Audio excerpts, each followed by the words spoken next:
Welcome to GPT academy. প্রিয় শিক্ষার্থীরা, আমার ছোট্ট বন্ধুরা, দেখো তোমাদের চতুর্থ শ্রেণীটা যে পরিবেশের মডেল স্কুলগুলো, তোমাদের রায়মার্টিন প্রশ্নবিচিত্রার যে মডেল স্কুলগুলো আমি সমাধান করছি তোমাদের পরিবেশে, অর্থাৎ আমাদের পরিবেশের যে মডেল স্কুলগুলো সমাধান করছি, আজকে আমি তোমাদের দ্বিতীয় পর্যায়ক্রমে মূল্যায়নের 5 নম্বর মডেল স্কুলটা সম্পূর্ণ সমাধান করব।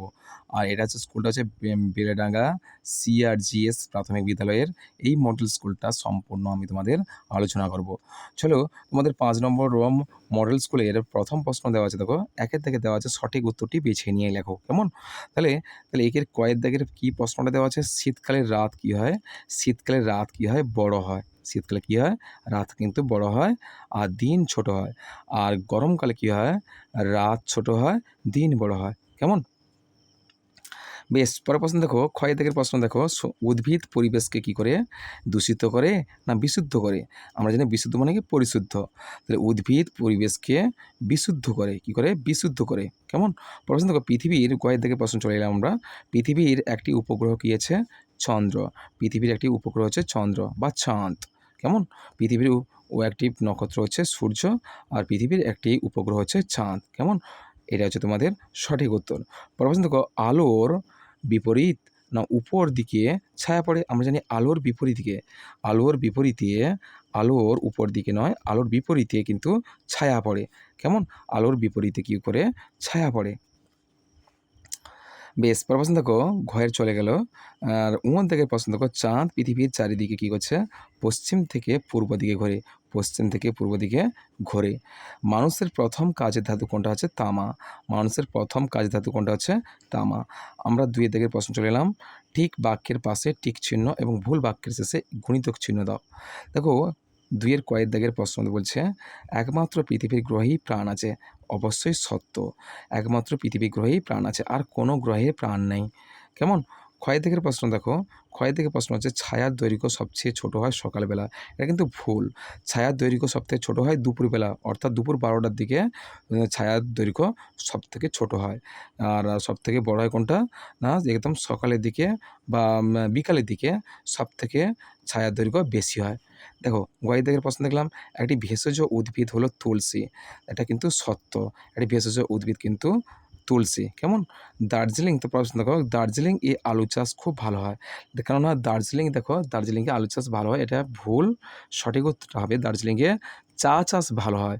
দার্জিলিংয়ে চা চাষ ভালো হয়। কেমন? পরের দেখো, বাম দিকের সঙ্গে ডান দিকের মেলাও। একটি গ্রহ কোনটা হচ্ছে? একটি গ্রহ হচ্ছে বৃহস্পতি।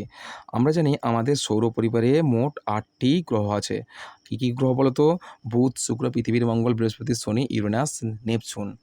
আর প্লুটো হবে না, প্লুটো হলে 9 নম্বর গ্রহ হয়ে যাবে, কেননা প্লুটোটা আমাদের বামন গ্রহ হিসেবে বাদ দিয়ে দেওয়া হয়েছে। তাহলে আমাদের সৌর পরিবারের মোট গ্রহ সংখ্যা হচ্ছে 8টি। আর আমাদের গ্রহ হচ্ছে পৃথিবী। আমরা যে গ্রহে বাস করি সেটা হচ্ছে পৃথিবী গ্রহ। আর এই পৃথিবী গ্রহ হচ্ছে সৌর পরিবারের 3 নম্বর গ্রহ। কেমন? আর সৌর পরিবারের প্রথম গ্রহ হচ্ছে বুধ, 2 নম্বর হচ্ছে শুক্র, 3 নম্বর হচ্ছে পৃথিবী, আর 4 নম্বর হচ্ছে মঙ্গল। বৃহস্পতি, শনি, ইউরেনাস, নেপচুন। কেমন? পরের দিকে দেখো, বর্জ্য। বর্জ্য কোনটা আছে? বর্জ্য ফেলা হয় কোথায়? ডাস্টবিনে। বর্জ্য কোথায় ফেলা হয়? বর্জ্য ফেলা হয় ডাস্টবিনে। কেমন? বর্জ্য কোথায় ফেলা হয়? ডাস্টবিনে। কেমন? পরে দেখো, যিনি মাটির জিনিস তৈরি করেন তাকে কী বলা হয়? কুমোর বলা হয়। যিনি মাটির জিনিস তৈরি করেন তাকে বলা হয় কুমোর বলা হয়। তাহলে দূরবীন কে আবিষ্কার করেছিল? আমরা জানি দূরবীন গ্যালিলিও আবিষ্কার করেছিল। দূরবীন কে আবিষ্কার করেছিল? Galileo Galilei. কেমন? পরের প্রশ্ন দেখো, 4 দিকের প্রশ্ন আমরা চলে এলাম। 4 শূন্যস্থান পূরণ করো। 4 কয়েকটা দিয়েছে দেখো, মহাকাশে যে কুকুরটি পাঠানো হয়েছিল তার নাম হচ্ছে লাইকা। লাইকা নামে একটি কুকুর পাঠানো হয়েছিল। কেমন? প্রশ্ন, বশিষ্ঠের স্ত্রীর নাম কি? অরুন্ধতী। কেবে? অরুন্ধতী। কেমন? অরুন্ধতী। প্রশ্ন, চাঁদের বুকে প্রথম পা দেন কে? Neil Armstrong. আমেরিকার নভোচার নীল আর্মস্ট্রং। কেবে? Neil Armstrong. আর্মস্ট্রং আর্মস্ট্রং হচ্ছে প্রথম নভোচর যিনি চাঁদের বুকে পা রেখেছিলেন। প্রথম, পিতল দিয়ে বাসনপত্র তৈরির শিল্পকে কী বলা হয়? ডোকরা শিল্প। কী শিল্প? ডোকরা শিল্প বলা হয়। কেমন? প্রশ্ন দেখো, মানুষ প্রথম পোষ মানিয়েছিল যে প্রাণীটিকে, সেটি হলো কুকুর। কুকুরকে প্রথম কি পোষ মানিয়েছিল? কারণ কি? কুকুর পাহারা দেবে এবং কুকুর বিশ্বস্ত এবং কুকুর পাহারা দেবে। কেমন? পরের প্রশ্নতে চলো 5-এর দাগে শব্দের ঝুড়ি থেকে সঠিক উত্তরটি বেছে নিয়ে শূন্যস্থান পূরণ করো। 5-এর ক কী বলা আছে? ড্যাশ ঘুরছে বলেই দিনরাত্রি হচ্ছে, অর্থাৎ পৃথিবী ঘুরছে বলে পৃথিবী ঘুরছে বলেই দিনরাত্রি হয়। আর 5-এর খ দেখো, যে উপগ্রহ শনি গ্রহের সন্ধানে গেছে তার নাম কি হচ্ছে? ক্যাসিনি গেছে ক্যাসিনি, কয় জফলা আকার, দন্ত সে হস্যই, দন্ত নে হস্যই, ক্যাসিনি। প্রশ্ন, মালদার বিখ্যাত গান কোনটা হবে? মালদার বিখ্যাত গান হচ্ছে গম্ভীরা হচ্ছে মালদার বিখ্যাত গান। কেমন? পরের প্রশ্ন চলো, যে 6 দাগের প্রশ্ন আমরা চলে এলাম। নিচের প্রশ্নগুলির উত্তর দাও। মানুষ পশুকে পোষ মানিয়েছিল কেন? আর এর সঙ্গে আরেকটি প্রশ্ন হচ্ছে, মানুষ কুকুরকে কোন কাজের জন্য পোষ মানিয়েছিল? তাহলে এই প্রশ্নের সমাধানটা আমরা দেখছি, চলো। দেখো অ্যান্সারটা দেখো, মানুষ পশুকে পোষ মানিয়েছিল কেন, অর্থাৎ কারণ লেখো, কারণ হিসেবে লিখবে মানুষ পশুদের পোষ মানানোর প্রধান কারণ ছিল যে খাদ্য, বস্ত্র, পরিবহন এবং কাজের সুবিধা লাভের জন্য মানুষ পশুকে পোষ মানিয়েছিল। আর কি কারণে পোষ মানিয়েছিল দেখো, প্রথমে দিয়েছে খাদ্য। বিভিন্ন পশুপালন থেকে মানুষ দুধ, ডিম, মধু ইত্যাদি খাদ্য সংগ্রহ করতে পারত। এই কারণে মানুষ পশুদেরকে পোষ মানানো শিখলো। তাহলে হচ্ছে বস্ত্র। পশুর চামড়া, লোম এবং উল ব্যবহার করে মানুষ পোশাক তৈরি করতে লাগলো সেই পশুপালনের মাধ্যমে। তো পরিবহন কী হচ্ছে? পরিবহন ও কাজ দেখো, গবাদি পশু, লাঙ্গল ও অন্যান্য কাজের ব্যবহার করে মানুষ কৃষিকাজ সহজ করতে পেরেছিল। কেমন? এরপরে যে প্রশ্নটা ছিল সেটা হচ্ছে কি, যে মানুষ কুকুরকে পোষ মানিয়েছিল কেন? মানুষ কুকুরকে কোন কাজের জন্য পোষ মানিয়েছিল? মানুষ কুকুরকে পোষ মানিয়েছিল সেই কারণে, দেখো কারণের অ্যান্সারটা দেওয়া আছে। দেখো, মানুষ কুকুরকে আত্মরক্ষার প্রয়োজনে ও ঘর বাড়ি পাহারা দেওয়ার জন্য পোষ মানিয়েছিল। তাহলে কি অ্যান্সারটা কী হলো?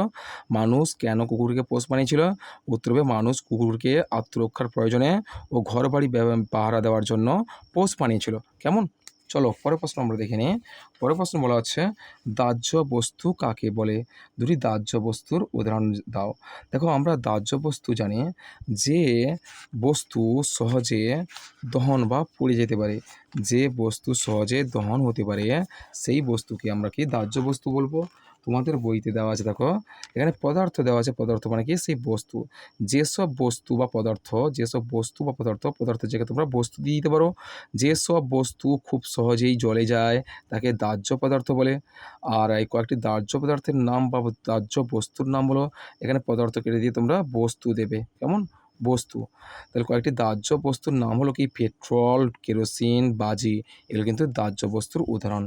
আর এর সঙ্গে দেখো দহনগুলো একটু দেখে নাও। দহন কাকে বলবে? বায়ুর অক্সিজেনের উপস্থিতিতে যে কোনো দাহ্য পদার্থ জ্বলে তাপ ও আলো উৎপন্ন করে, এই ঘটনাকে দহন বলে। কেমন? তারপরে দেখতে পাচ্ছি এই মডেল স্কুলটা এখানে শেষ হলো। এরপরে আর কোনো প্রশ্নই নেই। এই গেল তোমাদের 5 নম্বর মডেল স্কুলের সম্পূর্ণ সমাধান করে দিলাম। আর এরপরের ভিডিওতে আমি তোমাদের জন্য 6 নম্বর মডেল স্কুলটা আলোচনা করব। কেমন? আজকের এই পর্যন্ত। তোমাদের সঙ্গে দেখা হবে আমার এই ক্লাসে বা এই চ্যানেলের পরের ভিডিওতে দেখা হবে। কেমন? Good night.